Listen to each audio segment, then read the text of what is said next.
काय कोणत्या मागण्यासाठी तुम्ही तहसीलदार साहेबांना भेटलात?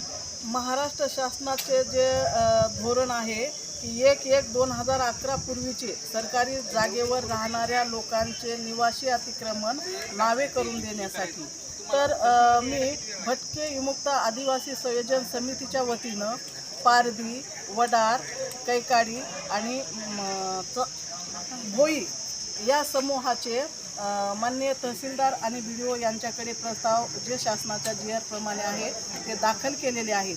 आणि परभणी जिल्ह्यातील सर्व मी भटक्या समूहांना आव्हान करते की ज्यांनी गायरान, गाळपेरा, गावठाण, जंगल जमीन शासनाच्या जमिनीवर ते निवास करतात त्या घराची जागा, राहत्या घराखालची जागा नावे करून घेण्यासाठी तात्काळ त्यांनी शासकीय अधिकाऱ्यांची भेट घेऊन त्यांचे पुरावे दाखल करण्यात यावे.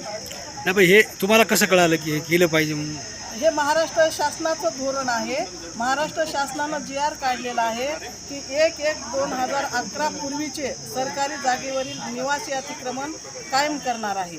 तर शासनानं आतापर्यंत कोणतेही ग्रामीण भागामध्ये जनजागरण मोहीमसुद्धा चालू केलेली नाही किंवा आतापर्यंत कोणता ग्रामसेवक किंवा तलाठी जाऊन त्यांनी कोणत्या लोकांना सूचनासुद्धा दिलेल्या नाही. तर एक भटके विमुक्त संयोजन समितीच्या माध्यमातून आम्ही लोकांच्या राहत्या घराखालची जागा नावे करण्यासाठी गावकुसाबाहेर पालामध्ये उघड्यावर राहणाऱ्या लोकांची जागा आहे पण ती नावची नसल्यामुळे त्यांच्याकडे लाईट बिल नाही किंवा कोणते शासनाचे पुरावे नाही म्हणून आम्ही आमच्या GR प्रमाणे हे पुरावे जमा करून त्यांच्याकडे दाखल करतो. तहसीलदार साहेबांचं काय म्हणाल? तहसीलदार साहेबांनी पूर्ण तहसीलदार साहेबांनी सांगितलं की आज आमचे फोटो पण त्यांनी काढून घेतले आणि त्यांनी सांगितलं की मी तात्काळ हे कलेक्टरकडं तुमचा फोटो आणि हे प्रस्ताव पाठवून देतो आणि मीच ही जाहिरात दिली होती.